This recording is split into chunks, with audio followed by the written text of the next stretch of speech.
खुलुमबाय आं माइनाव बसुमतारी गिबियावनो बर' रादाब नायगिरि नोंथांमोनखौ आंनि चेनेलाव बरायहरबाय लोगोसे गोजोन फुंबिलिनि गाहाम हामलायथि बावहरबाय नोंथांमोननि थाखाय लानानै फैबाय आं गोदान मोनसे रादाब नोंथांमोना भिडिअखौ अननानै जोबजासिम नायलांदो। दिनैनि गिबि रादाबाव दङ उमरांसु खैला खनिनि जाब्रबथायाव जिउ गोमानाय नखरफोरनो आसाम सोरखारा अनसुंथाइ होनो फोसावदों। थांनाय सानाव उमरांसु खैला खनिनि जाब्रबथायाव गोबां सुबुंफोरनि जिउआ गोमादोंमोन मानोना खैला खनियाव दै जमा जानायनि जाउनाव सुबुंफोरा ओंखारबोनो हायाखैमोन जाउनाव खायफा सुबुंफोरनि जिउआ गोमायो। बेनि थाखाय उमरांसु खैला खनिनि जाब्रबथायाव जिउ गोमानाय नखरफोरनो आसामनि गिबि मन्थ्रि हिमन्त बिश्व शर्मा बिथाङा 10 लाख रां अनसुंथाइ होनो फोसावनायखौ मिथिनो मोननाय जादों। फैबाय थानाय 17 फेब्रुवारियाव BTC-LA नि आयेन आफाद नबलाङाव आसाम बिधान सभानि रांबावजा जथुम्माखौ खुंजानो थांगासिनो दङ। खुंजानो गोनां आयेन आफादनि रांबावजा जथुम्मानि थाखाय थांनाय सानाव BTC-LA नि आयेन आफाद नबलांखौ नायदिंफैदों आसाम आयेन आफादनि बुंथिगिरि बिस्वजित दैमारि बिथाङा लोगोसे खौरां बिजोंनि गेजेरजों माखासे बाथ्रा फोरमायथिनायखौ नुनो मोननाय जादों। मोनसे गोजोनथाव खौरां भारत हादोरा इसर'नि स्पारडेक्स मिशनजों अख्रांमायाव सेटेलाइट डकिं मोननो हानाय 4थि हादोर जानो हाबाय। चक्रा मण्डलीनि एस.टि. टेरेसा रमान केथलिक गिर्जा न'आ अर खामनानै सेवहांगार जानाय जाथायखौ मिथिनो मोननाय जादों। उदालगुरि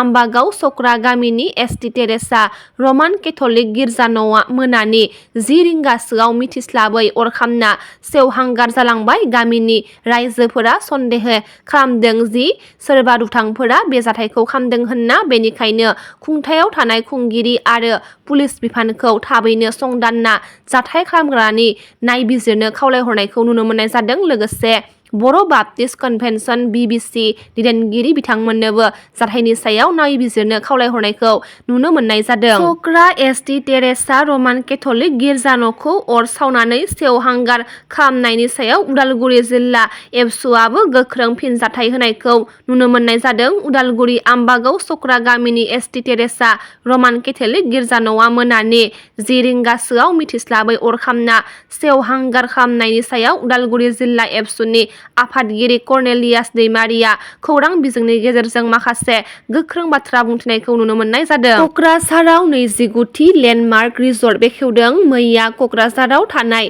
खौरां पार्कनि साखाथिजों बोहैलांनाय खौरां दैमा सेराव गोदानै 29थि लेन्डमार्क मुंनि रिजर्ट बेखेवनायखौ मिथिनो मोननाय जादों। बे रिजर्टआव गोबां रोखोमनि जानाय लोंनायफोर मोननायजों लोगोसे उन्दै गेदेर गेलेनो दुगैनो थाखाय फुख्रि जोनोम सान फालिनाय आरो जुलिनि हाबाफारिफोर खुंफुंनाय बायदि बायदि खाबुफोरखौ मोननो हागोन लोगोसे हर थानो हानाय खाबुफोरखौबो मोननो हागोन होनना खौरां बिजोंनि गेजेरजों फोरमायथिनायखौ नुनो मोननाय जादों। सामनि तेजपुराव थानाय सरायदेव मैदामा इउनेस्क'नि वर्ल्ड हेरिटेज साइटनि फोरमानलाइ मोननो हाबाय। बे बाथ्राखौ आसामनि हारिमुआरि मन्थ्रि बिमल बराया मोनसे टुइटनि गेजेरजों फोसावनानै होनायखौ नुनो मोननाय जादों। जाब्रबथायजों भुगिनांनाय सुबुंफोरखौ मदद होग्रा सुबुंफोरनो 25,000 रांसिम होनाय जागोन होनना नितिन गडकारि बिथाङा बुंथिनायखौ नुनो मोननाय जादों। मिरु लामा रोगाथाइ आरो राजालामा मन्थ्रि नितिन गडकारिया फोसावदों दि जाब्रबथायजों भुगिनांनाय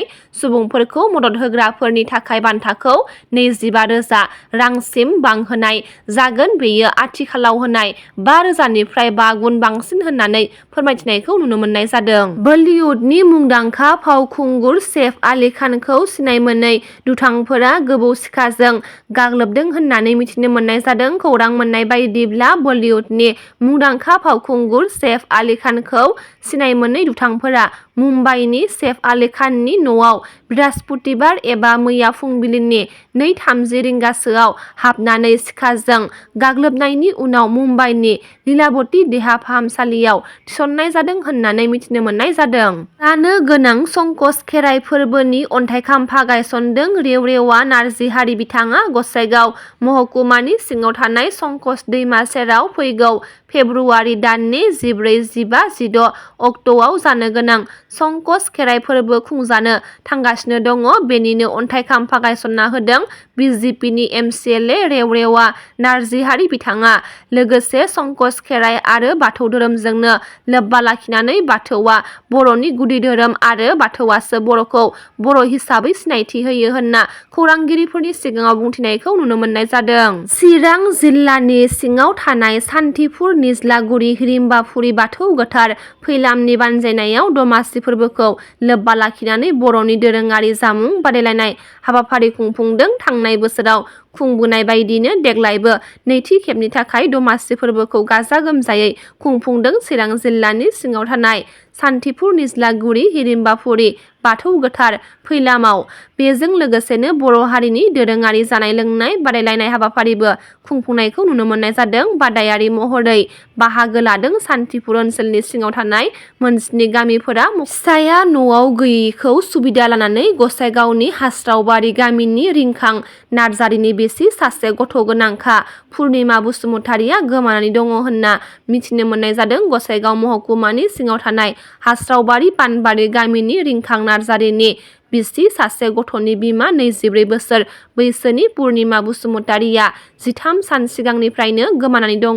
दायो आंगो फिसाया पुर्निमा बसुमतारिखौ नागिरनानै हालाय हाफाय जानानै दङ होनना मिथिनो मोनदों। फिसाया फोरमायनाय बायदिब्ला गाव गुबुन रायजोआव खामानि मावनो थाहैनायखौ सुबिदा लानानै सोलिफु दाननि 3 अक्ट'खालि बिमा बिफानि न'आव थांनो होननानै थांदोंमोन। बेनि उनावनो जेरावबो खौरां लाबाय, नाथाय दिनैसिम जेबो खौरां मोनाखै होनना फोरमायथिदों। जाउनाव बिसिनि जेबो खौरां मोनैयाव मैया खौरां बिजोंनि गेजेरजों बर' रायजो राजाफोरखौ सावगारियाव होनाय पुर्निमा बसुमतारिखौ बहाबाफोर नुसनबायोब्ला जानबुं नाम्बार 7999408158 आव फन हरनानै खौरां हरनो खावलायहरदों। रिंखां नार्जारिया आरो गावनि बिसिखौबो फिसा आरो गावनि महरखौ नायनानै न'आव फैफिननो खावलायहरनायखौ नुनो मोननाय जादों। रादाबा एसेनोसै। गाबोन फिन गोदान रादाब लानानै लोगो मोनगोन।